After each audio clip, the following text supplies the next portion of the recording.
I need. Baby, more than enough. Oh, darling, darling, darling, walk a while with me. Oh, you got so much, so much, so much.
Hello, everybody. Welcome back to the EdgeStream. It's good to be back. Another Wednesday night. I'm glad to be here because we survived the tariff wars of 2025. The epic Canada versus America tariff brother war that we just endured. It only lasted about 2 days, but panic was widespread. The war of 18 whatever, Canada versus America, it almost kicked off again. We almost burned down the White House again, but alas, we are here. We're all still alive, or at least most of us probably, and it's been put on hold for about another 30 days or so. So I'm glad to be here with all of you. We got a great show for you tonight. Quite a few things to talk about. We're live right now on YouTube, Rumble, Entropy, and Twitter. So you can go watch on any of those platforms. I recommend Rumble or Entropy because you can make donations there. So if you want to send a super chat, steer the conversation in any way, or just leave a tip, it's much appreciated. I'm doing a lot of stuff like behind the scenes, that secretive work for the movement and whatnot. So anything that you can spare helps. If not, no worries. These are the tariffs that you get put the tariffs that I'm putting on you for watching the Edge stream. You have to buy edgy. You can only buy edgy booze and edgy goy slop. But anyways, it's good to see you all here. See a bunch of people on YouTube. Nick Larche saying, "From the liver to the knee, Edgy D will be free." I finished that little rhyme there. Not sure if that was a call to genocide or not. I hope it's not, because that could potentially get you life in prison in Canada. Incitement to genocide, if Bill C-63 passes. But hopefully that doesn't. But it's good to see you. Rodden Studios, throwing some slashes. Michelle Freestone, good to see you. Warren, he's getting pissed off because I was, 4 minutes late and 0% gay this time. Well, I'm here now. People liking the tunes? Yeah, I decided to go with early 70s classic rock, so some Stones and Zeppelin. I don't blame the Palestinians for not wanting to leave, even though they say that they do want to leave, and I don't blame all these other countries for not wanting to take them. They shouldn't have to leave, and we shouldn't be fighting and dying for all this destruction to go down. But alas, here we are.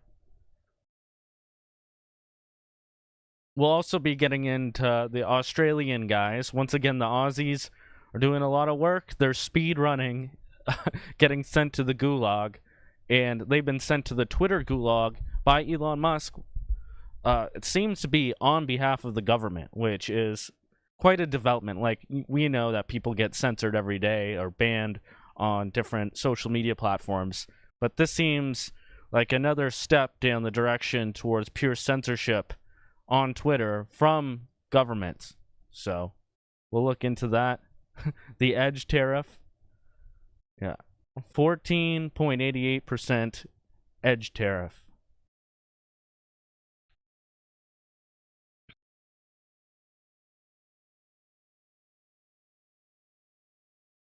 Rick Freedom saying the British invasion through music in the 1960s and 70s was Jewish subversion. It's like, I mean, yeah, probably, but can I just enjoy things? Can we just enjoy some good songs for once?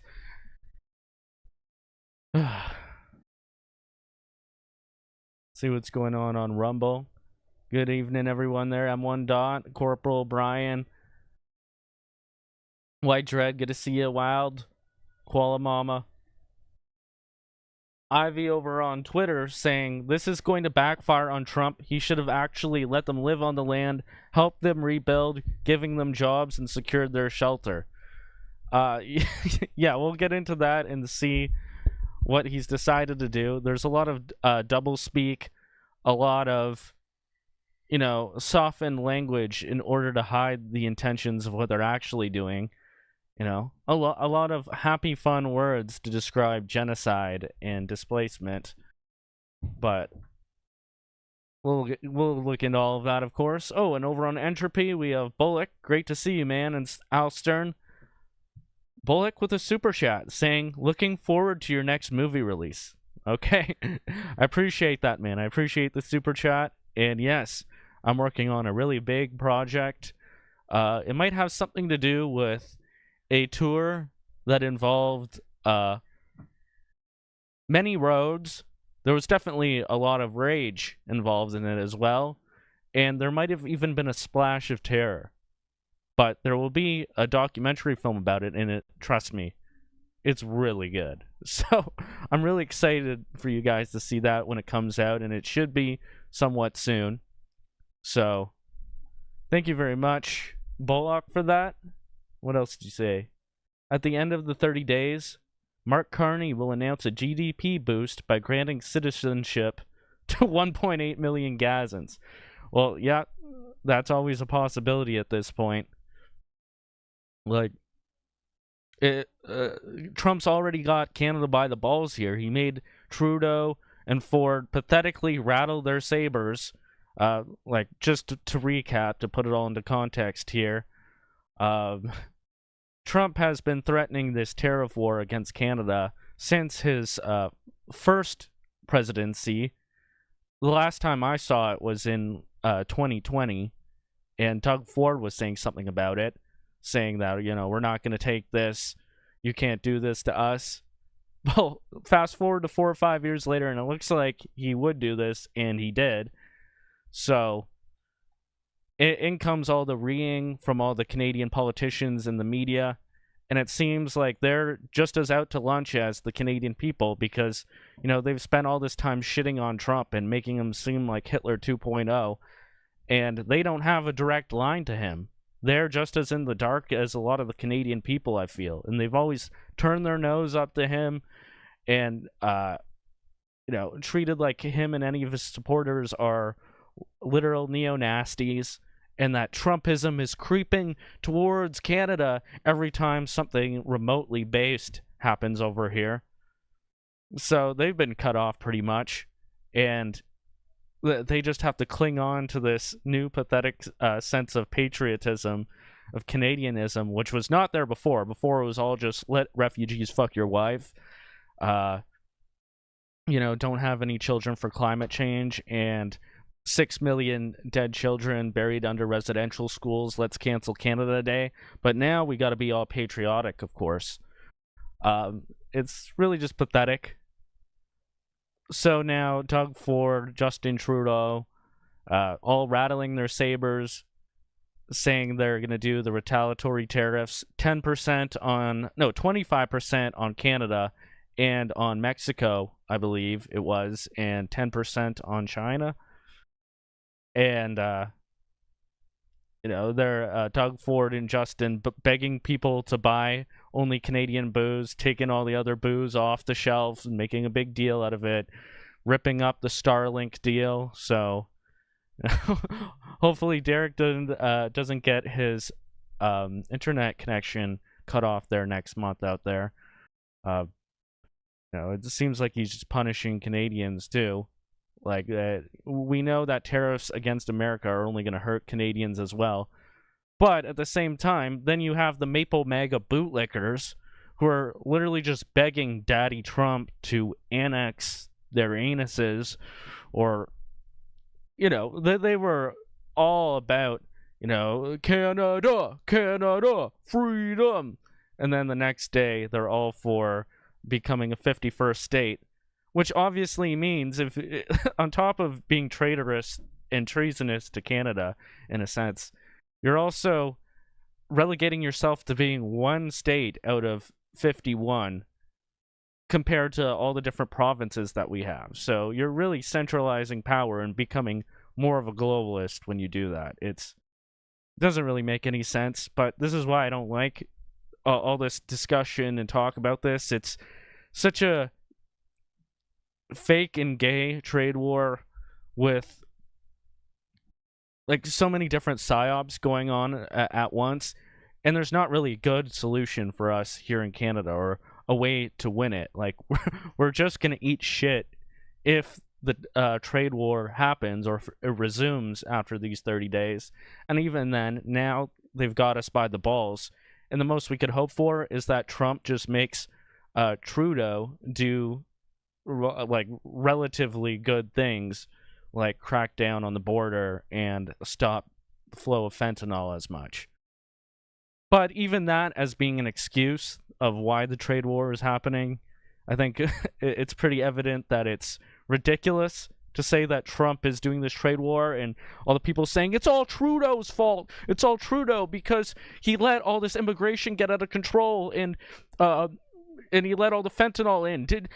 He should have you should listen to what Trump's actually saying, because Trump is telling you that's why he's doing it. It's not why he's doing it. It's obviously an excuse in order to get more for Americans and to leverage against them with a deal.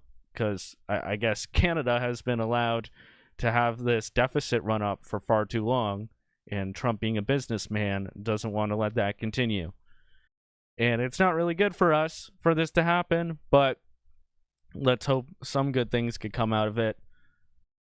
And still, we don't want to get wrapped up in a state, in a whole country as a state that is way beyond us and much bigger than us, and will get us roped into a lot of worse things into the future that we will have no control over. It's also like a huge manufactured brother war. Like, why should we have to fucking be pissed off at Americans and their leadership? Like, I think we should be protecting our own borders for people who don't have the same ancestry as us, who don't have the same genes, who don't look like us, who aren't really identical to us in any way.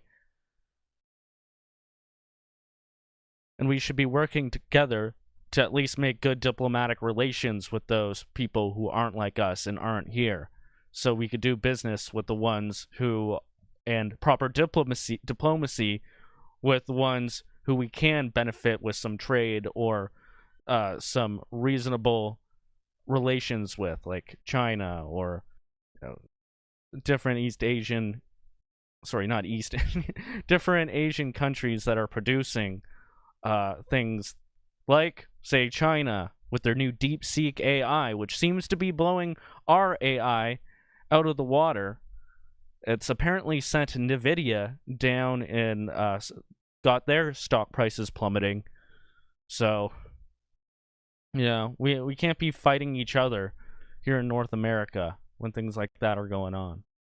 But anyways, that's all I have to say about that, really. I'm just glad that this has been put on pause, so all the fake and gayness can die down for a bit. I'm gonna see what you guys are saying about that in the chat before I move on.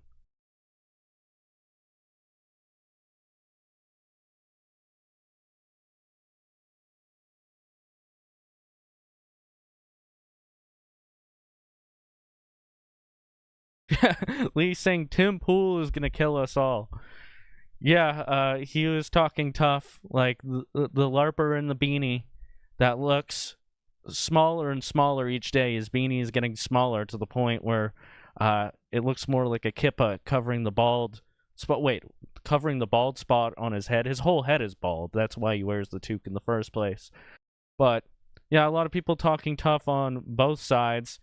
Canadians really don't have the power as a country to be talking tough on one hand, and Americans just, they seem to think the world of themselves as well, when they're owned, as you could see, by another country who's going to drag them into World War III and use them as their front man, their soldier, and their people to do it.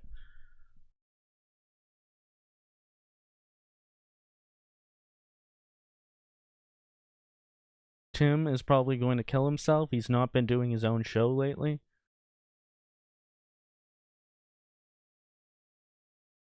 I didn't know that.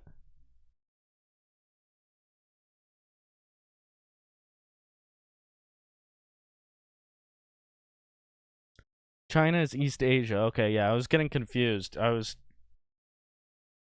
getting confused with India there.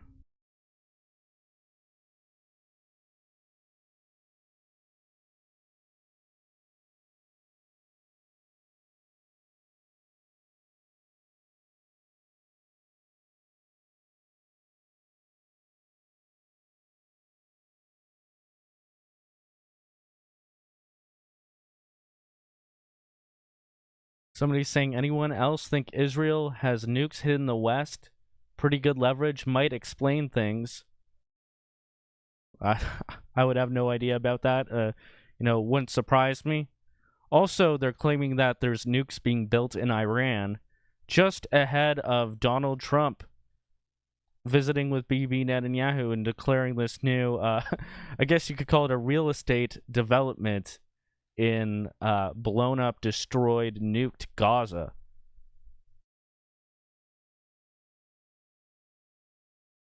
So maybe let's start with oh my God, there's nukes in Iran.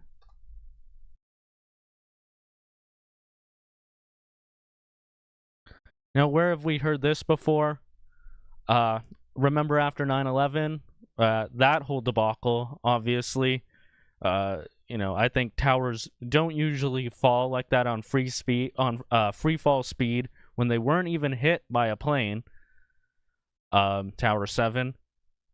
And then of course all the things that happened after that, the anthrax, and then of course the supposed meeting in Prague where it was found out that there was weapons of mass destruction in Iraq, somewhere that didn't really have much to do with the supposed 9/11 attack, but all of a sudden, a year or two after 9/11, we've already invaded Afghanistan, and now we're going to Iraq. And just so happens it's one of the 7 or 8 countries that was in the Project for the New American Century, thought up by this think tank in order to invade those 7 or 8 or 9 countries, which all ended up getting invaded and or toppled at this point in time. All happened to be enemies of Israel. So you can imagine what's going on here.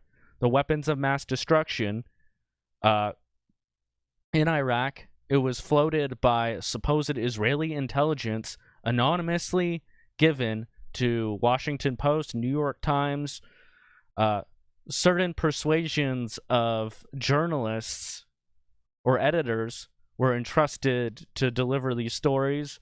And then, of course, that led to the justification and the invasion. And years later, there's been no proof that there was WMDs. In fact, it's been widely acknowledged that it was false intelligence at the very least.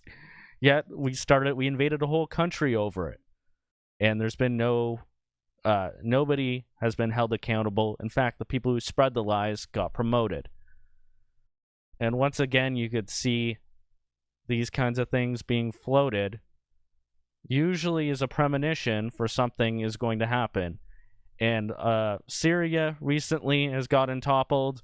Libya, we know how that ended up, with Gaddafi being sodomized in the street with a stick, and it turning into an open slave market, and many other such cases with the other countries that are on the chopping block. Iran seems to be like the final boss, right? Gaza's blown to bits. So it says, Iran's secret program to build nuclear bomb in months. A team of scientists is working on a crude weapon based on North Korean designs. It was February 4th. February 3rd, Iran is developing plans for a faster, cruder weapon as Prime Minister Netanyahu of Israel prepares to meet with Trump. So the question is whether to strike Iran's facilities or negotiate with Tehran. And that seems to be under debate. So that's great. I think this is another reason why they're pulling back on woke. Now you could criticize woke. Donald Trump just wrote an executive order and made a speech saying that men are not going to be able to compete with women in sports now. Well, whoa, mind blown. So based. We're totally winning. Are you winning, son? You know, I don't know to what extent that applies to, like, which sports leagues. Like, could you do that in private? I'm not exactly sure. But this is something that should be common sense. And it's like the breadcrumbs that were given. Meanwhile, he's pulling things like this. And yeah, they're bringing back woke, so you could criticize people from other countries again now. You could be Islamophobic now, again. You know, like the Sam Harris or like the Breitbart style of Islamists. They're out of control and they want to bring back Sharia law, and that's why we need to invade the Middle East in order to stop them, right? Even though doing that displaces them and then brings them over here. Because the same people who are trying to facilitate this war with them like to bring them over here, as we'll see in a bit. So they're trying to get people patriotic and jingoistic again in order so they could get more competent white people to be on the front lines to die for Israel. And come in this Monday as well. In America, the White House says the Justice Department announces formation of task force to combat anti-Semitism. So I think one of the main things for this, again, is going after all the college students who are pro-Palestinian protesters. You know, they'll eventually get down on completely cracking down on the far right, like the Trump administration or, you know, whoever is behind it. But first, they have to take care of these pesky pro-Palestinian people because they have more institutional power. There's way more professors that are sympathetic towards all the destruction going on in there, and they need to take these people out of power. So, you know, they need to wrap up anyone who's effective into the moniker of anti-Semitism, and then I guess deport them. And if they're not getting deported, then maybe they'll get arrested for some very minor infraction. Because I guess they can't take away their freedom of speech yet, like with the First Amendment. But, you know, if they drop their sign in the building, then it's hate littering. Or, you know, maybe they stood too close to somebody who broke a window, then they're an accomplice. I think it's going to be things like that. And they're going to try to crack down on anyone who protests against what Israel is doing. And then they'll always behind the scenes, they'll be squashing like true white nationalists who are on the ground, like say Patriot Front, and in other countries like in Australia, the NSN. So let's get into some clips from the meeting that old Bibi and Trump had.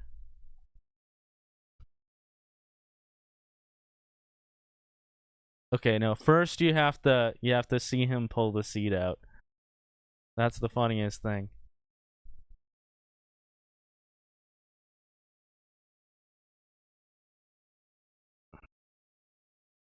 So here you have Donald Trump pulling the seat out, you know, making it perfect for Benjamin's ass to sit down on. He doesn't want he doesn't want to damage Benjamin Netanyahu's buttocks for the ass kissing he's going to have to give him after, and possibly even a licking. So, you know, he's got to treat him with the utmost respect, you know, total subservience. This is Trump, by the way. When does Trump ever stoop this low to do something like this? You know, he always likes to be seen as powerful, at least on an equal footing. But not here in this situation, apparently. So here we have some of Trump's general statements on what he's going to do with Gaza now that it's blown into rubble. The only reason the Palestinians want to go back to Gaza is they have no alternative. It's right now a demolition site. This is just a demolition site Virtually every building is down. They're living under fallen concrete that's very dangerous and very precarious. They instead I love how they're like concerned trolling it after it's like, oh yeah, after we just bombed the shit out of them and you know, blew up hospitals, our soldiers were raping them. You know, oh, but they're living in such horrible conditions. It's so bad. can occupy all of a beautiful area with homes and safety, and they can live out their lives in peace and harmony instead of having to go back and do it again. The U.S. will take over the Gaza Strip, and we will do a job with it, too. We'll own it and be We own the Gaza Strip now? I don't think America should want the Gaza Strip. You know, it's fun to talk about taking over Greenland. Like, what is really even in Greenland? It's such a vast space. Why do we need to go in, like, the most contested place in the world? I think we know why, but just think of how terrible of an idea this is. responsible for dismantling all of the dangerous unexploded bombs and other weapons on the site. Oh, okay, so America's gonna go in. You're gonna have U.S. soldiers gonna be defusing, you know, making sure the bombs go off when they walk in, and you know, not the Jewish settlers that are gonna live in waterfront properties on the Gaza waterfront. Level the site and get rid of the destroyed buildings, level it out, create an economic development that will supply unlimited Yeah, Sunset Gaza Strip. Yeah. unlimited numbers of jobs and housing for the people of the area. Do a real job, do something different. Just can't go back. If you go back, it's going to end up the same way it has for 100 years. What do you mean go back? You said you were going to help them and like fix their situation, but you can't. So what he means is they can't go back. We've bombed them to shit. We've destroyed their whole city, and it can't go back to what it was. You mean they can't go back? But yeah, that looks like what they're going to do.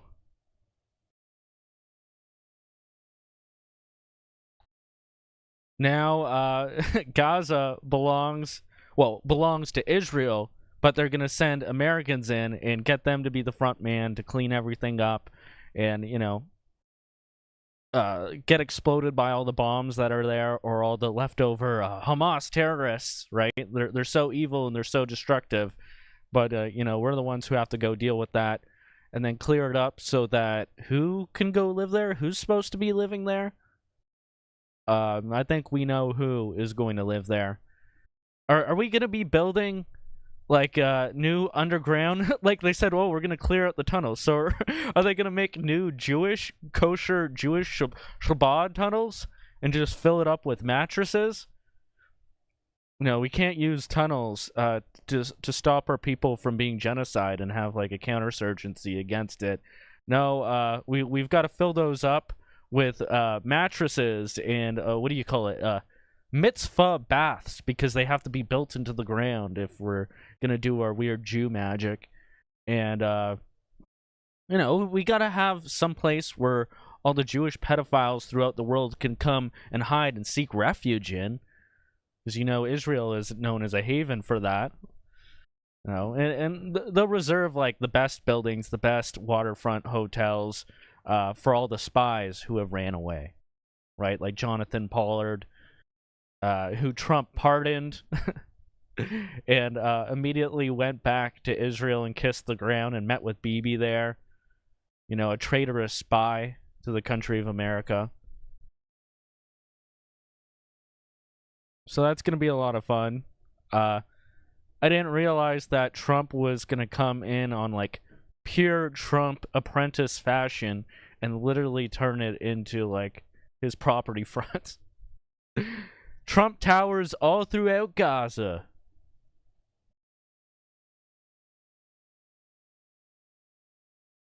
Said it's the planned site for the Ben Gurion Canal. Says QuickDub. I'd have to look more into that.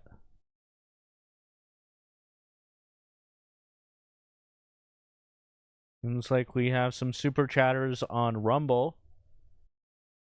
We have Full Retard. Thank you very much. I appreciate it. Saying some sources suggest there is an Iranian and Palestinian militant headquarters in the basement of the Canadian Parliament buildings.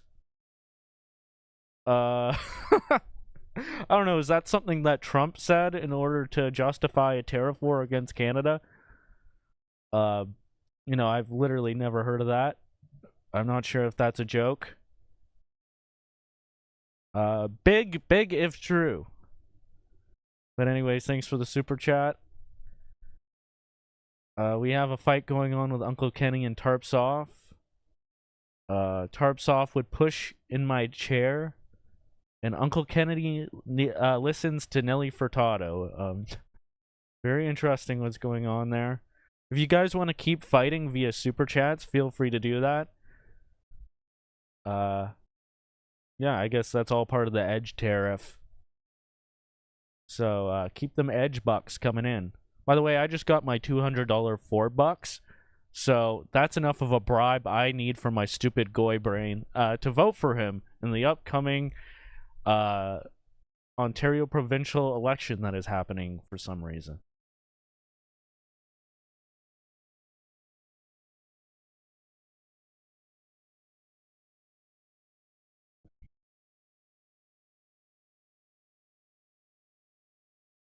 So there you have it. That's Trump talking about building Trump Towers or wherever the fuck in Israel. And let's see what they're going to do to relocate them. Here's one clip about it, and then I have another one from a Mossad agent that is a lot more infuriating, and he starts to give away the plot a lot more. Spoken about it with you, and well, I think Jordan and Egypt will. I know they've spoken about it with you, and they say they're not going to accept. I say they will, but I think other countries will accept also. I think that Gaza maybe is a demolition site right now. If you look at Gaza, it's all. I mean, there's hardly a building standing, and the ones that are going to. So, Egypt and Jordan, who that's the first countries they're leaning on, they already don't want them. Now, they are the most, I would say, ethnically similar to the Palestinians. So it makes sense that they go there. Like, obviously, they shouldn't have to leave, but what are you going to do? Jews are going to Jew, and they're kicking them out of their land, saying it's theirs. Okay. The countries that they're claiming are going to take them don't want them. So so are we going to ruin our relations with the rest of the Middle East to force them to go there?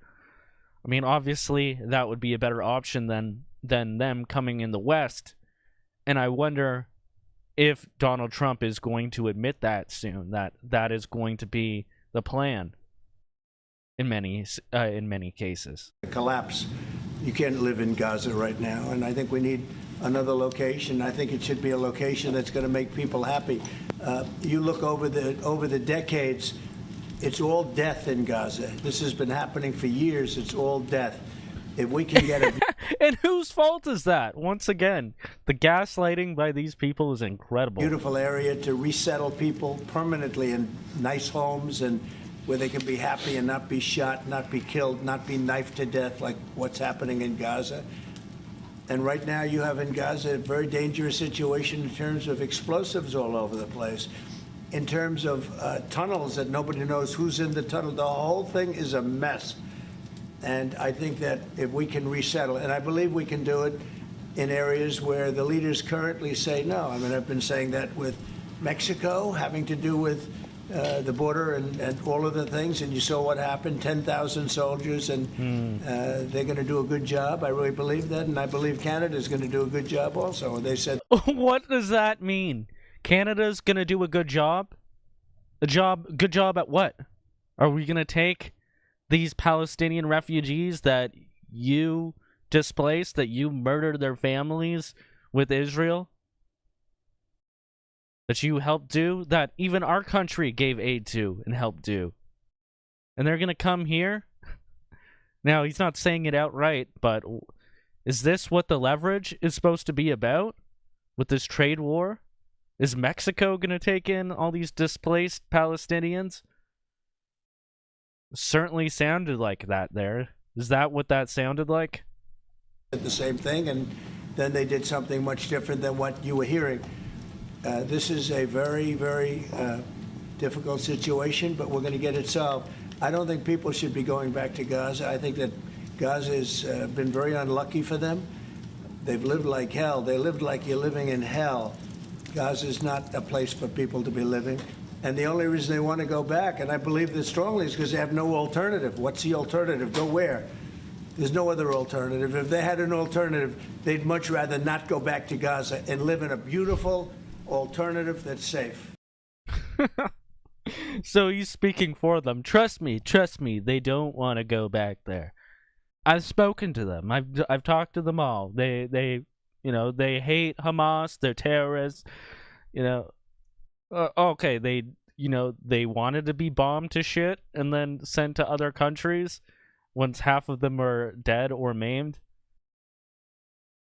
The thing about this that's frustrating is people are like, a lot of people are going to look at this and go, wow, such diplomacy. Finally, like a real leader steps in and solves the situation peacefully. It's like he inherited a situation where Gaza's already been blown to bits, and now he's just going to say, okay, cleanup time. Now we're coming in and we're going to build here, we're going to build there. But no, a lot of normies and conservatives will look at this and be like, finally, someone put an end to it. Someone was able to make peace. No. Just reading the chat, they're saying, is this where he says they want Jordan and Egypt to give them land? Yeah, apparently they don't want to give them land, but they have like areas where they're like, oh, you could have temporary settlements there. Come on, you could do it. So I don't know how that's going to work out. Why can't they sit on a chair properly? I don't know. Maybe it's like a power move to sit like that. I haven't read Art of War or 48 Laws of Powerfully Sitting on a Chair, but maybe that's it. Yeah, Johnny Rodden is saying we are definitely going to take refugees. I mean, that's what that sounds like. And when has Canada not jumped at an opportunity to take refugees despite what any of the population wants or says?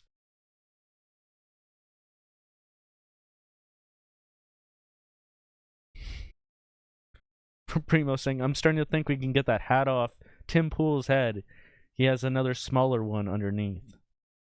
Yes, indeed.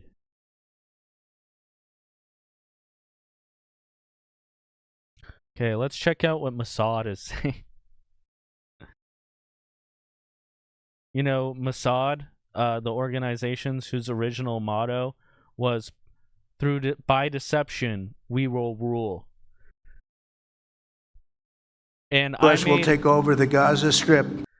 And then I made a stream that was titled that, and then I got written up and profiled in none other than Memory, the Middle East Monitor whatever institute, where they say, and then Dan Slino says that Mossad's slogan, or he refers to Mossad's slogan, by deception, we will rule. And it's literally written by a Mossad, like one of the most prominent Mossad companies to defame people as anti-Semites and stoke anti-Islamic sentiment in order to get us to invade on behalf of Jews. But no, they had to call me out because I accurately stated what their literal Secret Service's original motto was. Well, anyways, here's a Mossad agent talking about what they're going to do over there. Israel. Now, in this idea, we must know that the Hamas is a terror organization, and for them, the victory happened on October 7, when they made the September 11. Now, we cannot allow, and he don't want to see Hamas in Gaza. Okay, so he's saying that all Hamas wanted to do was kill Jews. So, according to him, they won in their own minds because they did that. What was it, like 1,200?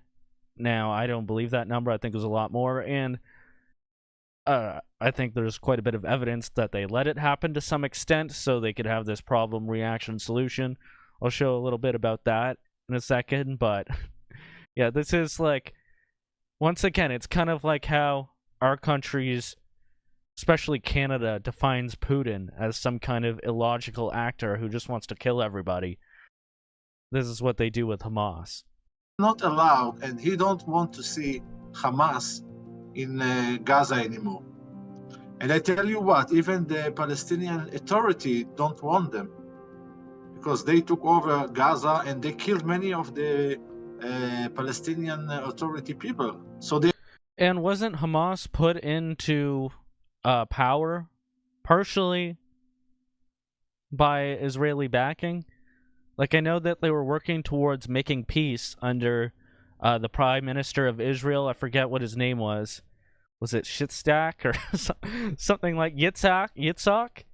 They were moving towards like some peace negotiation that looked promising, and then he got assassinated by a far-right Israeli, and then all of a sudden, all these bombings start happening, and in Palestine, and then Hamas comes into power. The idea is, I believe, that is to send people in Gaza to different places, and in the meantime to clean Gaza, including the tunnels and including all the weapons there, and just to build a new Gaza, to build airport, to build a harbor. I think it will be better for everybody. I believe that the normal people in Gaza don't want to live in this condition. They're not going to get to live in this condition, as you've said. And if they do bring any of them back, it's going to be like, you cannot have any links or sort of pride or like rights. It's not going to be the same if they let literally any of them back. I didn't see any Arab countries that welcome the people from Gaza. They don't want them. Even the Egyptians don't want them. And you know, there is a huge desert in the north of the Sinai, in the north of Egypt, and they don't allow them to live there or to stay there, even for a temporary time, to rebuild Gaza. I think that he will move people from Gaza to different countries. So they're not letting them move there temporary. Is that what I'm hearing? This big plan, is it gonna work or is it not? The immediate things can be in the north of Egypt, in Sinai. I believe that they will close the area, they will make an isolated area, so they can build something similar to host the people in temporary buildings, smart tents, with a better smart tents. Never mind smart city. Smart cities, we're going to be living in smart tents soon enough. Than they have in Gaza. I mean, it's very dangerous to enter to these remains of buildings in Gaza. Also, maybe some of them will go to Jordan, other countries. He mentioned Indonesia, it looks so far, I don't know. I believe that many of the people in Gaza will be very happy to move to different countries in Europe. I mean, we saw it. What? Excuse me? Okay, there you go.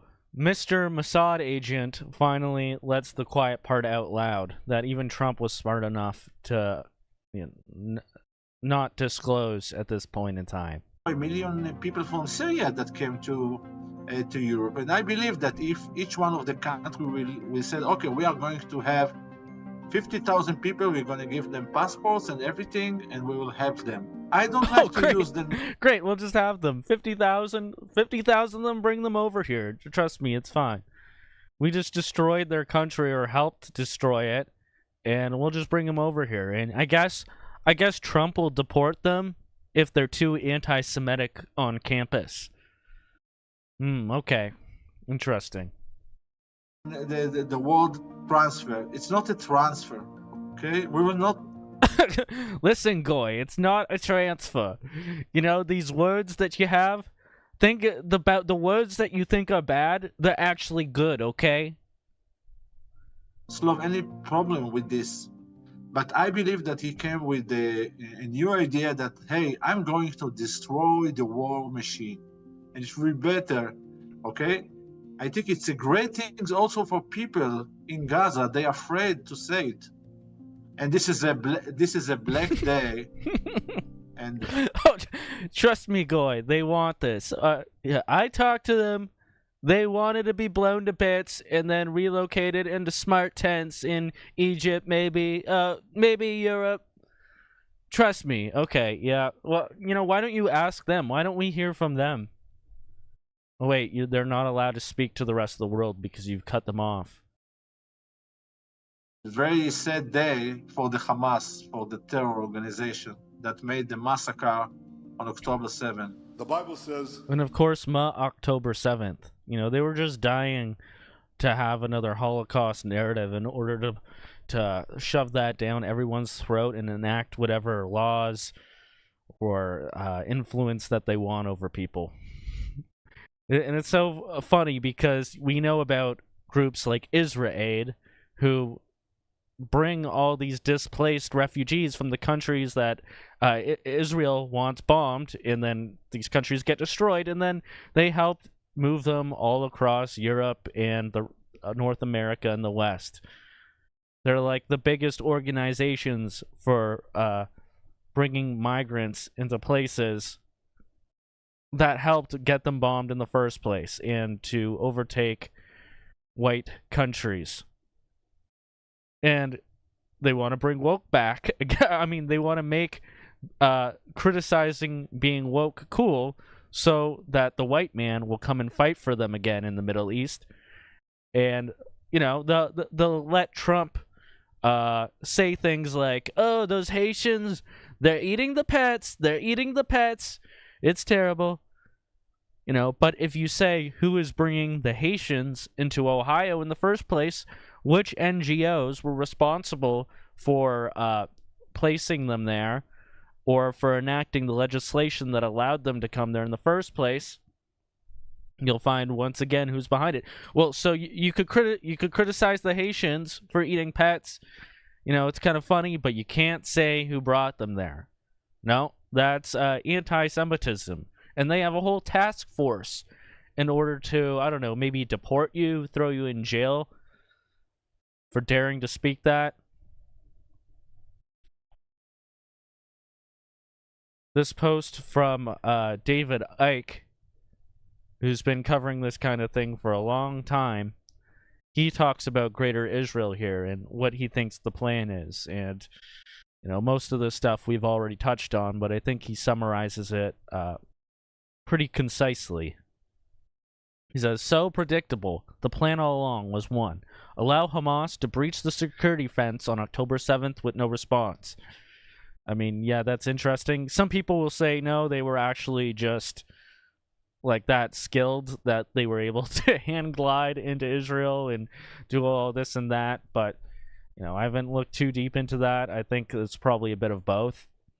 Like, they were caught with their pants down, but they also allowed it to happen.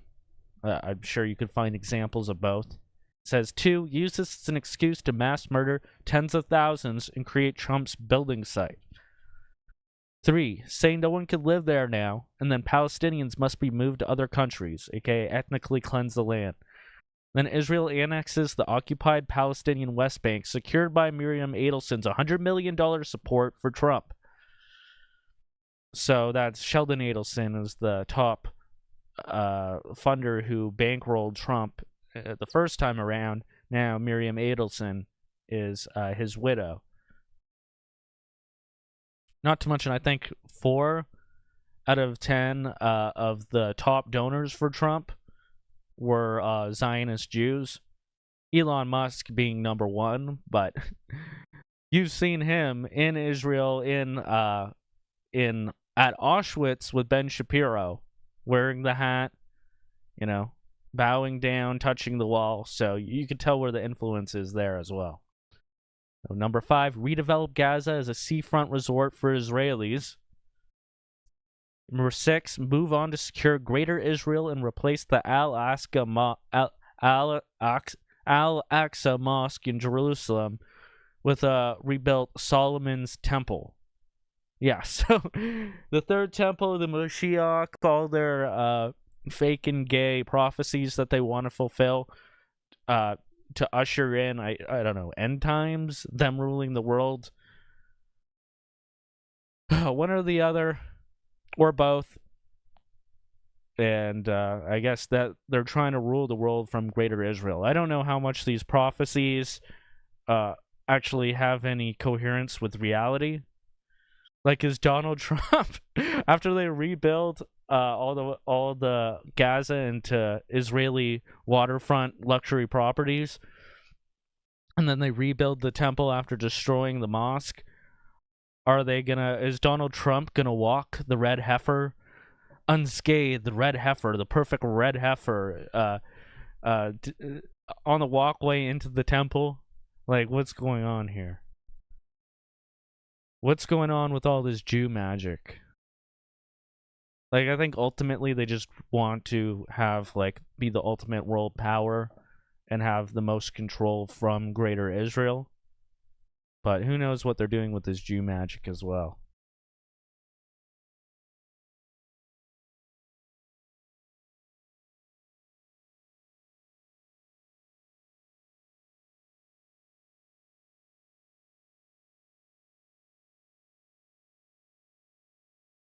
So, you know, we know all this sentiment of mass deportations now, or Trump's deportation squads. ICE is going around.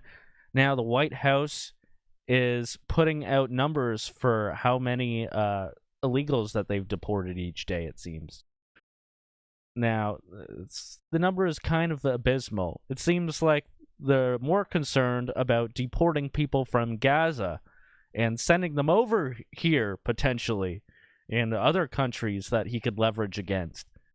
It seems like he's more concerned than deporting illegals, and only the most violent of illegals, too. It's like they're just going down the list very slowly, making a show out of it, while barely getting anywhere. So from February 1st and 2nd, so 2 days, only 736 criminal illegal arrests by ICE were recorded. Now, it's probably good, considering that these are probably the worst of the worst, but the numbers are pathetic when it comes to the overall effect that these illegal immigrants are having. Like, that's barely a drop in the pond. And so much more could be done, and so much more money and lives could be saved if they could just up those numbers and not just be making a big show out of it and actually doing the work. And as you can see, this is a perfect example along on one of those of this being like the right-wing Hollywood presidency regime of Trump, where you have Dr. Phil literally joining the deportation star Tom Holman on cracking down on deporting criminals. ICE raids, as we saw there in Chicago, was Dr. Phil McGraw, the TV host embedded with U.S. immigration enforcement officers during an operation in Chicago on Sunday, defending President Donald Trump's deportation effort. Here's a clip of one of those arrests carried out with the Trump administration border czar Tom Homan. I'm not the center. I'm not talking about lawyer. Yeah. Are you a citizen? My mom's a citizen. Your mother's a citizen? Yes. But you're not? Nope. But you've never been deported before? We Dr. Phil. We got Dr. Phil. Yeah? How do you know me? Mi amigo, Dr. Philo. Like, what is this? This isn't even, like, entertaining. This is like, ooh, celebrity do something slightly based. Seals clap. Woo, woo, woo. Like, I'm sorry, this isn't enough. I don't even know what this is. Why Dr. Phil? What does Dr. Phil have to do with anything? Could you at least get Chris Hansen to do this? Like, Dr. Phil is supposed to be talking to little kids who fucking slapped their mom in the face and called them a bitch. And then he, like, sends them to a camp where they get molested. That's what Dr. Phil is supposed to do. I don't know what this is. No, I seen Dr. Phil, on TV. Where the fuck is where the fuck is Yeah. Hulk Hogan or Bounty Hunter? Like, I know Bounty Hunter got canceled for saying the N-word, but woke is dead. Woke is gone. We're done with woke. Let's bring him back and let him wrangle up some wetbacks and send him back. Well, this is an example of sanctuary cities, right? We got an illegal alien convicted of sex crimes involving children, and he's walking the streets of Chicago. Again, the downfall, the problem with the sanctuary city, that people like us walking the street rather than local law enforcement working with federal agents. I mean, good thing they're yeeting the pedophile out of the country. I mean, I don't know why he was still here in the first place, but could be done a lot quicker. Like, this should have been priority number one, and you need to get those numbers up a lot quicker and stop paying for Dr. Phil's flights to come down and do this. And also, if you're catching a pedophile, like I said, you should have Chris Hansen there, and he should come out of nowhere, like, go take a seat, and then have like this guy's arrest record on a transcript ready and read it out to him. And he goes, "Essay, are you gonna let me leave or what?" And then, the ICE comes in and fucking puts their knee on his neck for 10 minutes or something. What we're dealing with. Yeah. You've been charged with sex crimes with children? Not really. Not really? Not really. All right, and with that, Dr. Phil McGraw. No, really. All right, and like, why? So he just gets to leave then? Are they gonna punish him over in his country? I don't know. This whole thing is weird. Okay, over on Rumble, we have some more fighting. Uncle Kenny says Tarps was homeschooled and then married his teacher. Nice. Some incest jokes in the Rumble chat. Keep the edge tax coming, guys. It's much appreciated. I'm almost at the threshold for a cash out on Rumble too, so I can finally take my Rumble money. So, much appreciated. Over on Entropy, Al Stern, I appreciate it, man. He says, "Remember 6 years ago when Trump said it all ends with Israel? Wonder what he meant by that." I don't remember him saying that. Yeah, that can mean a number of things. It certainly puts Israel at the forefront, like they're the most important thing. They're better than us. There's that concept that Israel is the only thing keeping the Middle East from crumbling, when in reality it's more so the thing that it's making it crumble constantly, and their MO is to cause disruption throughout the Middle East so that they can survive, and they could get other people like America involved to do their bidding, and they could profit off of it. There's also the concept that the only thing stopping Islam from taking over the West is Israel, which is completely laughable. Once again, they're bombing them and displacing them and then sending them over here.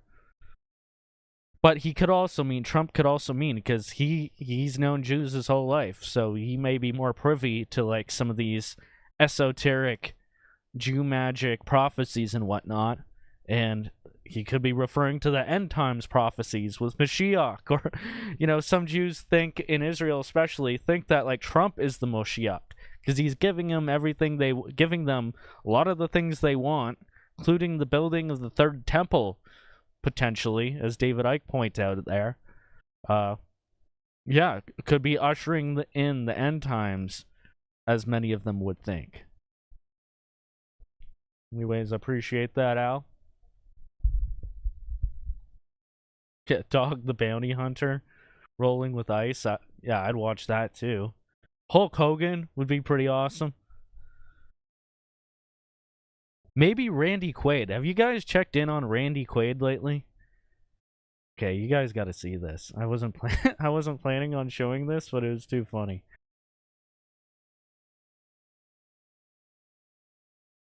Randy Quaid is just a bizarre character. He's funny in most movies, or notable in most movies that he's been in. He played a hilarious role as like a true story of a Holocaust-denying teacher in Alberta, Canada. He plays Mr. Subak. This was back in like the late 80s, and it's like a TV movie in Canada about this Holocaust-denying teacher and slash principal slash mayor. It's actually the real story of James Keegstra, who is charged with hate speech, and they have a whole TV movie about him. And he's an extremely based teacher who teaches his students that the Holocaust is a hoax. Now, I'm probably going to do a watch of that movie at some point, like maybe like a Mystery Science Theater 3000 kind of smart-ass commentary kind of episode of something. So, anyways, that's Randy Quaid, but check out what he did. Trump needs to get this guy on his team. Hi, I'm Randy. So he says, never forget that if the fake news legacy media ever targets you, you hold the power. Somehow, some way, you could beat them. And there's just a questionable looking person next to him in the background. Quaid, and this is my wife, Evie. I help media giants News Corp and Warner Brothers Entertainment earn well over $1 billion for the films Independence Day and Christmas Vacation. What did I get in return? A Warner Brothers exec, Bruce Berman, stole my house. And News Corp's The New York Post continues to smear me to high heaven with a pack of lies. For good measure, Warner Brothers even had my wife and I falsely arrested 6 times by TMZ. No, for real.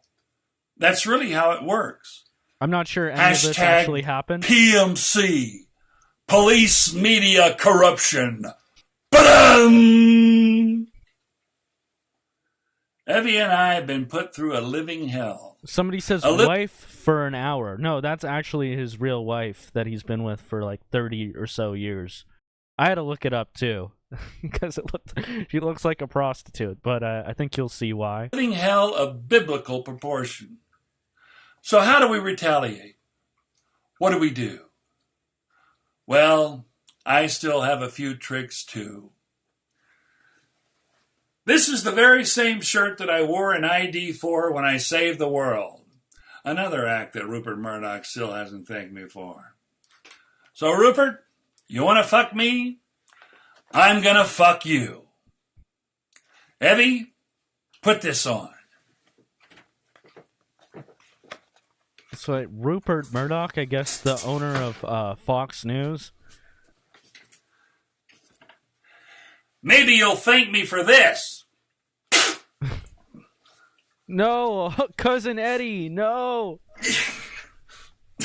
Don't do it. Oh, yeah. Yeah. Yeah. Together, Rupert. Yeah. Together, Rupert. Together, we'll wipe out police media corruption. Yeah, Rupert. Yeah. I'm back.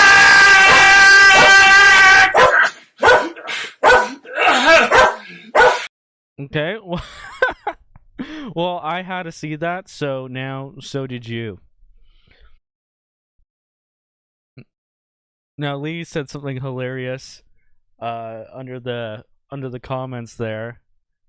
What'd she say again? Oh yeah, shitter's full. Me and her watched Christmas Vacation, I think last Christmas. And yeah, Cousin Eddie coming in hot. I don't know what to make about it. You know, you gotta love Randy Quaid. Out of all the the Trump-tard, washed-up actors, he's gotta be the funniest. Yeah. Tarps off 89 with the super chat. Shitter's full. But anyways, yeah, get him on the Trump team. Like, he could be like the czar of, I don't know, holding the media accountable or whatever the hell we just saw there. I don't know. You have Dr. Phil fucking deporting pedophiles. Why can't we have that? Needs to be funny. Well, we're forced to go die for Israel. Anyways, that's that. Somebody's saying best edgy stream ever. Well, thank you. I gotta thank Randy Quaid for that one, because I think he's the one who made it that.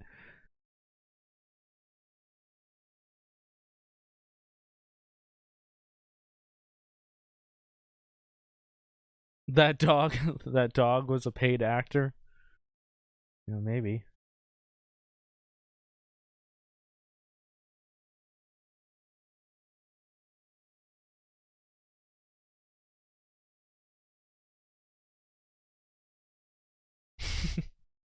Yeah, I think Doings dropped that. Well, now the shitter's full. Yeah. I haven't seen Christmas Vacation very recently. I've only seen it once, so that line wasn't stuck in my head, but perfect timing for that.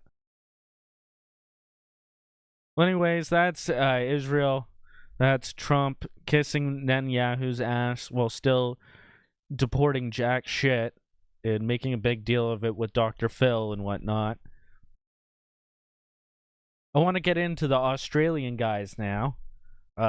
Last week we covered their Australia Day antics, in where I think 15 of them got arrested, and they all got charges that were other, what was it, using a disguise or failure to cease loitering. And the government of Australia spent millions of dollars following them around, just like they spent millions of dollars following them around the last Australia Day, which got renamed Invasion Day, and they weren't allowed to go protest anywhere near the city. In fact, they banned them from the city and followed them around with helicopters. And that was last Australia Day. This Australia Day, which was a week or two ago, they arrested 15 of their guys. They gave them crazy bail conditions where they can't associate with each other, but still a few of them can talk to each other. I think Blair Cottrell can talk to most of them because he wasn't specifically arrested. So now this has obviously caused a lot of controversy and given them a lot of attention.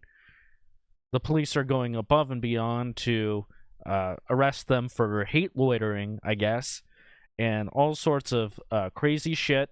Their government is trying to prescribe them as a terrorist group, even though they've committed no terror or even violence. And they caught the attention of a football icon. Now, this is Australian football, so, I'm assuming soccer. Soccer, it's called fucking soccer. But anyways, they got on a podcast of, okay, who's this guy? Sam Newman. So, Australian rules footballer. He's got quite the long Wikipedia page. He seems to be maybe not a Wayne Gretzky to us. Maybe a Mario Lemieux or probably more like a Theo Fleury. That's probably a Therion Fleury, a Theo Fleury. Yeah, he seems like our Theo Fleury. Anyways, he has a podcast, and he had these guys on to see, what they're all about. He thought, I don't agree with these guys, but I'll have a conversation with them, and I'll see what the fuss is about. I don't agree with them, so why would I get in trouble? Silly boomer. He doesn't realize just how fucking bad it is. So just to read the context for this. Boomer Australian football player Sam Newman interviews 2 Australian nationalists. Yes, why are you guys going on about the old white Australian policy? You would like that to be reinstated? Blair Cottrell says, do you feel that Australia was back better than it is now? Okay, well, let's hear it from them themselves. So why are you on about? Why are you so preoccupied with this about having? We had a white Australia policy here back in the 40s, and then all the way up until the 70s. Yeah. What? Until the 70s. Yeah. I think Harold 66 decided to Holt change in the- 1966 or 1970 decided that. Anyhow, we had a White Australia policy. You would like that to be reinstated, Well, would do you? you feel that Australia was better back then than it is now? In what way? Nicer place to live, more manageable infrastructure, more manageable population. I could imagine in the 60s, not that I was alive back then, Australia probably was a nice place to live, and it's probably a lot different now as a result of the people who are coming into this country a lot of the time to exploit Australia. Yep. Now, so having said that, that is just a pointless. It is really a pointless question to say, did I prefer to live in the 60s? Because I did. Well, you're saying by default you preferred to live in a white Australia. Because in the 60s, Australia was predominantly white. I didn't say I preferred. I said it was... But what's the defining factor that separates the 60s from now? The fact that we have a cosmopolitan country of people pouring into it, and hopefully they're vetted, a bit like what Trump's on about in America. I love that. It's like, well, Trump said the thing, that's what I agree with, because now Trump has become, or always was, somewhat acceptable. I mean, he became president back in 2016. So it's like all these boomers can rely on to, like, say what they really feel or think about the way this country has gone. Well, Trump has the right way about thinking about it. You know, is that we vet the right people coming in, and hopefully they contribute. You couldn't say that Australia... Would you say Australia is not the better for the multicultural society we live in? My main contention is that it is not better, that it is worse. And he knows that. He agrees with that. I don't know why you even asked that. What would you like to do about it? I'd like to do a lot of things about it. No, but it's here now. There's 25 million of us here, and they're from every country in the world. A lot of people need to go. Would you like to deport them? Yes, a lot of people need to go. Yes, 100%. A lot of people need to go. You know, that probably blew his mind quite a bit, seeing someone who's not beholden by the media like he is. And he's a bit confused because he thinks that, oh, well, I don't agree with them. Well, you platform them. And people who understand just how bad this is would know that you're going to be immediately targeted no matter what your stance is. So he's already making excuses, trying to backpedal.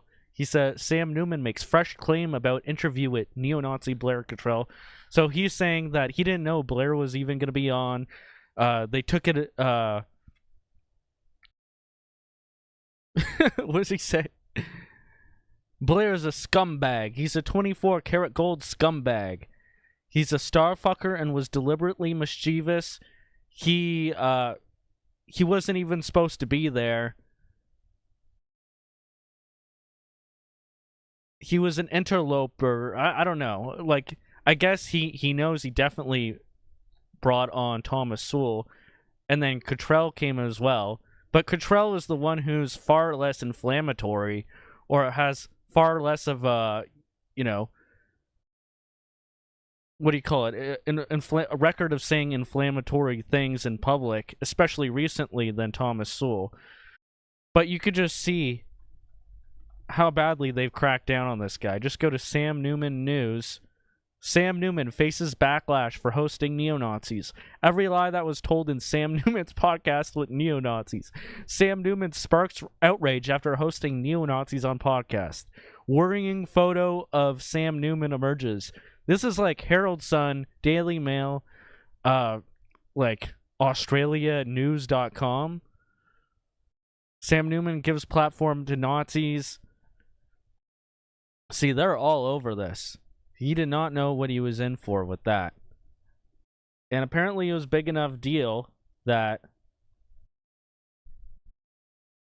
their whole network of people in Australia, of nationalists in Australia, got banned from Twitter all within a day. So that's Blair Cottrell, who, like I said, doesn't even post things that are inflammatory. Thomas Sewell does quite often, but he was banned too. Jacob Hersant, the leader of NSN, and like 5 or 6 other of their key people, including Joel Davis, who has like a long record of like intellectual and other types of right-wing content on Twitter and on other platforms for many years. All of them have been taken off. And as we can see here in this video, Elon Musk promised that he wouldn't ban people unless they were breaking American law.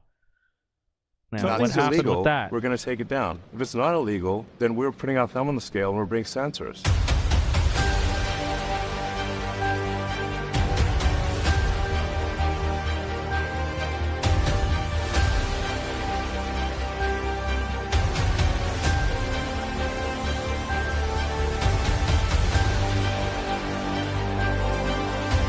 Absolutely coordinated and targeted shutdown from the Australian government, obviously putting pressure on Twitter. We have to take back control of our nations and reclaim our political freedoms before they are trashed forever.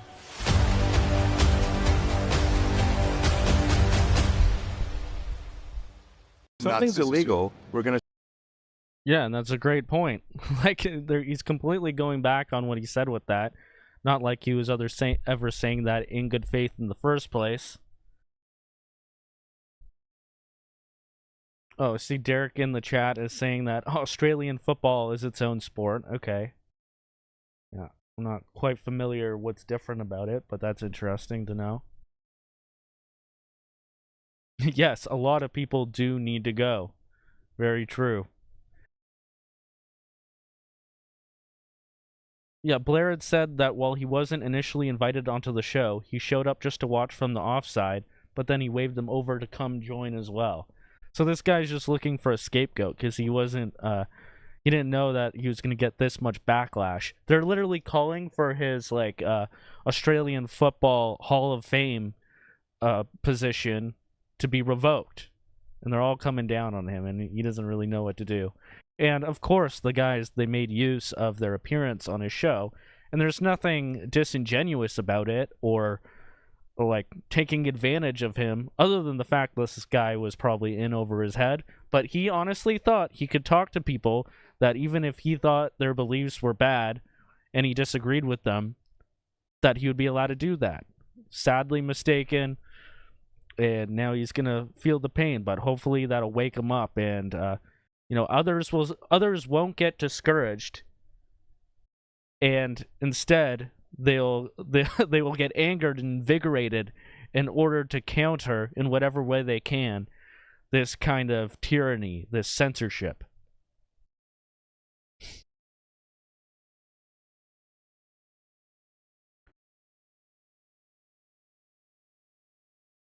So, as you can see there, all those accounts got banned. This guy Hammer, he made the point, a coordinated attack from Hindus is my call. They abused TOS by having chats with thousands of members to synchronize reporting. This is a fact 100% confirmed by people we have got inside. Might be a shot call from above, but I'm pretty sure this is report abuse. The street shitters specifically target the Australians because they're one of their primary beachheads in the invasion of the West, and they specifically hate NSN a lot. Now, I don't think so, and one of the reasons he thinks this is because Joel Davis didn't get banned on the same day, but then they banned him the next day. So this definitely seems like a call from the Australian government, like they phoned it in, and they got all these guys banned at once. Because who else is going to have the power to do this? Like, I don't see, like, whatever Australia's SPLC or, you know, anti-hate, if Australia has one of those, I'm sure they do, or some kind of, like, ADL over there, that they would have had the power to do this. They probably pressured the government, and then them together pressured Elon to censor all these people, ban their accounts. And meanwhile, Patriot Front is still not allowed on social media. I don't think Thomas Russo has ever said anything like remotely inflammatory with slurs on any social media accounts. He's just outright banned. Same with Mark Collette with the Patriotic Alternative in Britain. Him, Sam Melia, Laura Towler, of all people, who's like the sweetest person, like, on all her live streams, and even her, like, the posts she makes, like, she literally sells tea. She doesn't, like, use slurs or say things that are overly inflammatory beyond just what should be common sense as a nationalist. Yet she's not allowed on social media either. Not allowed on Twitter specifically because there seems to be these nationalist groups who are actually the most effective, who actually have real life presences as well as online. They are on a secret ban list, and now Australia has cemented their place in that too. And likewise, Blair Cottrell here, like I said, he hasn't been inflammatory either. In fact, he made it a point to make like intelligent analysis videos where he reacts to things and he tries to reach out to the normie and make it palatable for them. And I think that, even more than the offensive stuff, that really angers them because that they know how persuasive that could be. They know how many minds he could open up with that more rational approach that could also get more influential people involved because they see somebody who's not like acting crazy like maybe somebody like Handsome Truth of the Korean Defense League, and they find it harder to take him down or pin anything on him. But this is the quiet censorship that goes on under Musk. It's like that balance, like when they try to censor people and shut them out of the conversation, there's like a balance between just straight up going after them, like frothing out the mouth like the ADL used to be doing. Like Jonathan Greenblatt, he looks like a fucking vampire who's seething and foaming out of the mouth. And getting everybody against him, really. And everyone wants to ban the ADL. That... sometimes it works, and sometimes it's effective at shutting people down and scaring them and intimidating them.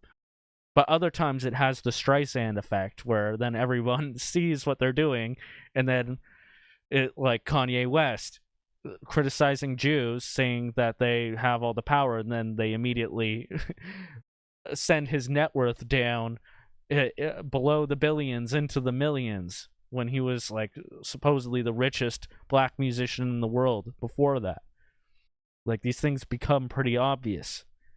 However, the other type of censorship that is often more effective is dynamic silence. And they use a bit of both, in the sense that they pretend like you don't exist, and they just quietly remove you without even acknowledging you. For somebody like Patriotic Alternative, they use a bit of both for that. Where, on one hand, the media will be calling them Nazis, and BBC will be making articles about them. But then the right-wing, center right-wing media pretends like they don't even exist in Britain. For Patriot Front in America, like, yeah, you'll have some leftist and like neoliberal establishment newspapers or whatever, calling them what they think they actually are, like a white nationalist group or whatever. But then the right Fed jackets them and says that they're not even real people. They're just feds, right? Don't ignore them. They're a fed op, this and that. And ultimately, they're applying a type of dynamic silence where they're trying to silence what they're actually about, who they actually are, and what they're actually doing. And then Thomas Rousseau doesn't even exist to these people. Like, he's not even a real person. So those are some of the tactics that are going on here. And obviously, knowing that, you can figure out ways around that.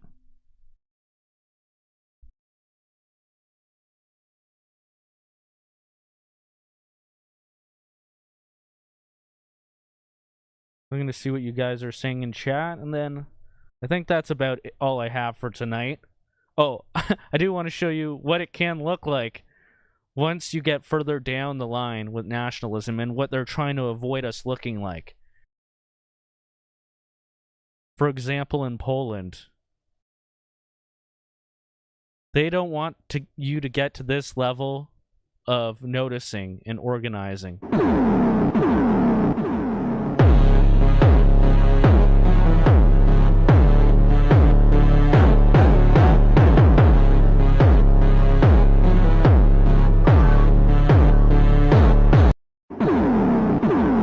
whatever you think of the messaging there, whether you think it's on point or not, or the right optics, it's like you've got hundreds of people standing around here with a pro-white message. Where else are you going to find, especially one that is very strong and explicit? They don't want you to get to this level, and they especially don't want you to do it in a way that is optically pleasing to people or that resonates with people. Because they know that is lurking around the corner, and likely it will get to the point where we will have demonstrations in other Western countries once things get worse.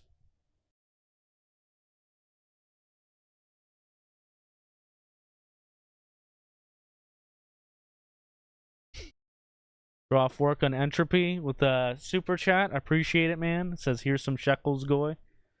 Thank you very much.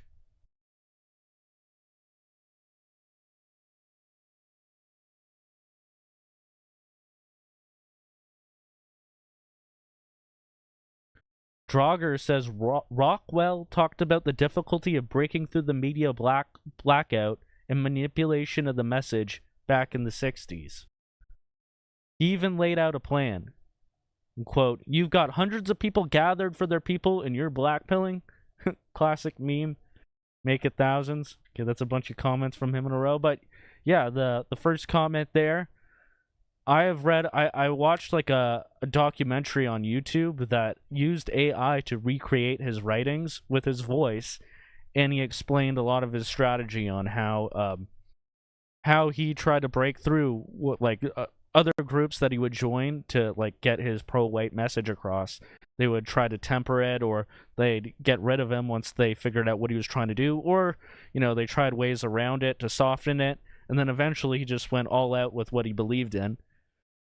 Which was American National Socialism, and he had crazy demonstrations that just like demanded the attention of the press, and then just rolled with it.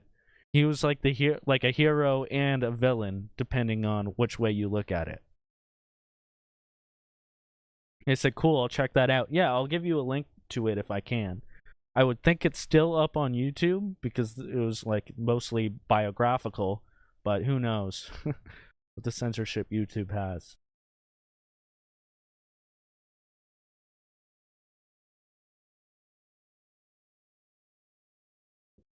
Yeah, Sean says, the term neo-Nazi has just been completely diluted. Means about as much as calling someone a silly Billy. Yeah, no, that's true. Like, what was normal in the 1950s and 60s and even 70s to an extent is now considered being a neo-nasty. And, I don't personally know everything about Hitler and look up to him as some, oh, that's the guy we need to be like. I'm just looking at simple things. Like, I could imagine that there's a lot of interesting things about National Socialism, like clearly a lot of the knowledge and the events and histories, they repeat themselves and echo throughout time. But just looking at it from like, what was it like in the 60s and 70s, and what were the faults that let us get to where we are now, where we're getting replaced and our countries are being filled with degeneracy. I just look at that. I don't need to adopt the symbols and the exact ideology of something that happened that was very specific to one time and place. I understand other people like doing that, and like I'm interested to hear what their thoughts are, but I think it's a lot simpler than that in many ways.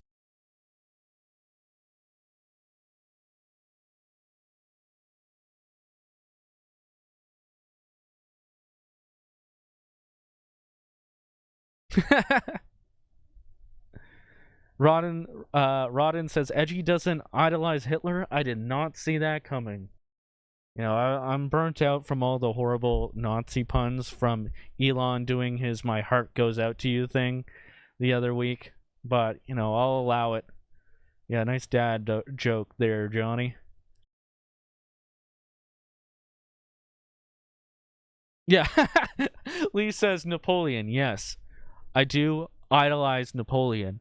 Heil Napoleon! That's the manlet waffen, of course.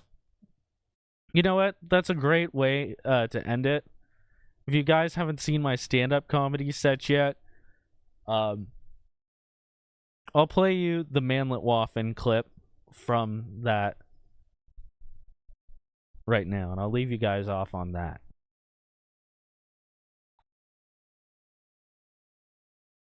So I actually gotta make manlet waffen a legit thing. Like, the idea of having, like,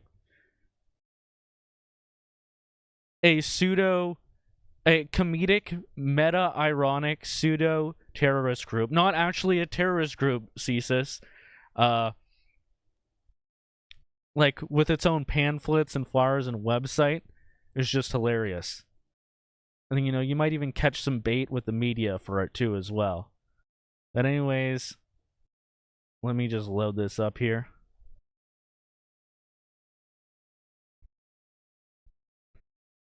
All right. Well, thanks everybody for the super chats tonight.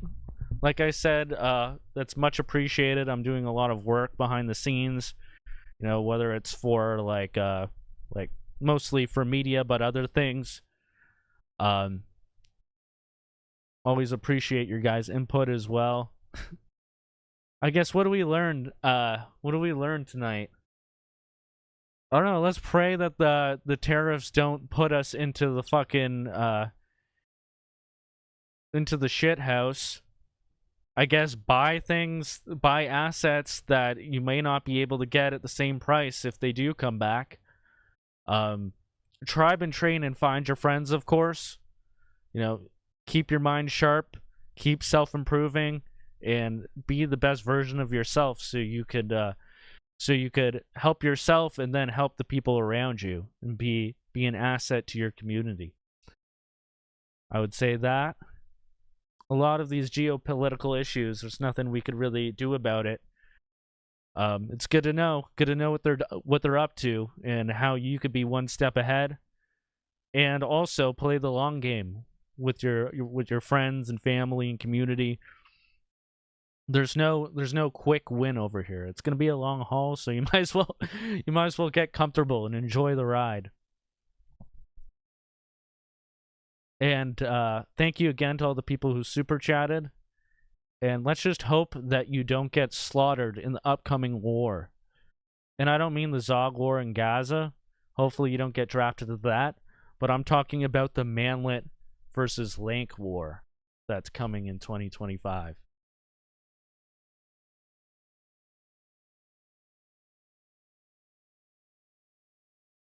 All right, peace out, everybody.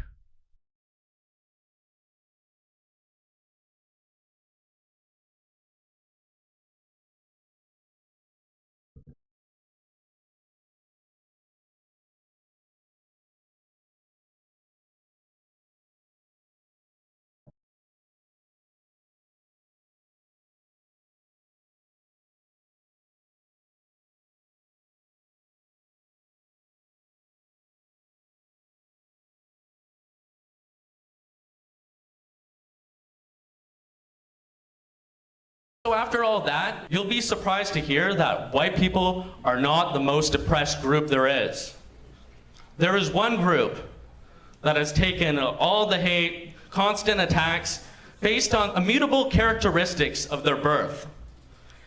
And the most oppressed group is manlets. Yeah, that's right, manlets! And I'm not talking about midgets either. Midgets are just genic scum that are so small that somehow they're respected by society. No, fuck them. Fuck you, Peter Dinklage. No, I'm talking about 5 foot to 5'7" men who've been cast out of society. And you know what? I'll say it. I'm a proud manlet. Yeah, thank you. I think this is the first time a manlet has ever got a round of applause. Yeah. And I'm not gonna take shit anymore, okay? Especially not from no motherfucking Lanks. You see, Lanks are the enemy. and they must go. And that's why I am starting a new political group for the little guy. What the fuck? It's called the Manlet Waffen Division. That's right, manlets rise! Heil Napoleon! Yeah, that's our official party salute right there.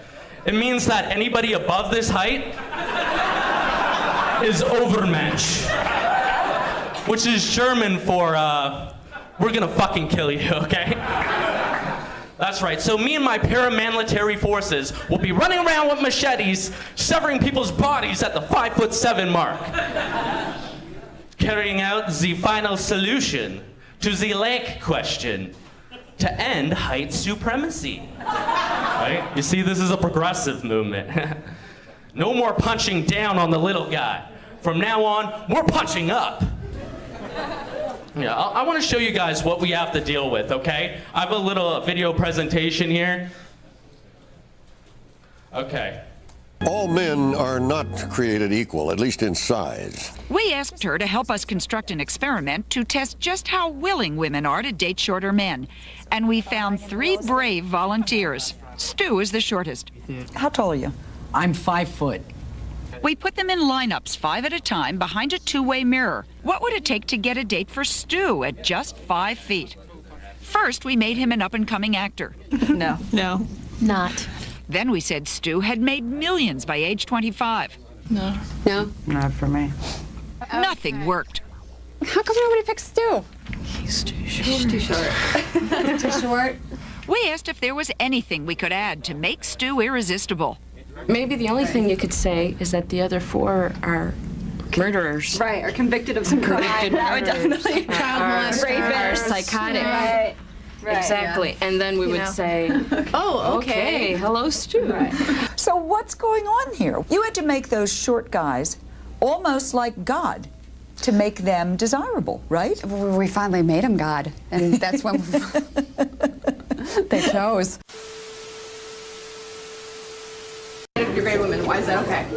Why is it okay for women to say, oh, you're 5 feet on dating sites? You should be dead? That's okay? Who said that to you here? Nobody. Women in general have said it on dating sites. You think I'm making that shit up? Yeah. Everywhere I go, I get the same fucking smirk with the biting lip. Shut your mouth. You're not God or my father or my boss. Dude, you want to step outside? You want to step outside? Huh? I'm not scared of you, pal. I know. You shut up, too. Just like, no, go ahead and attack me, big dog. Oh, my God. Oh, my God. I just wanted bagels. I recorded the whole thing. It's going to end. I'm going to end it today. I'm the current prophet. I'm the current Martin Luther King. And if nobody likes it, too bad. I'm not tolerating it anymore, and nobody else should for that matter. Mind games, being used, bullying, it's over. I'm not taking it anymore. I've had people rob me in this town, then they walk right past me, I feed them, it's over. That's why I snapped. It all built up, and I've had enough. I've had enough. 100.000 Leiden bienen. Wird Wunsch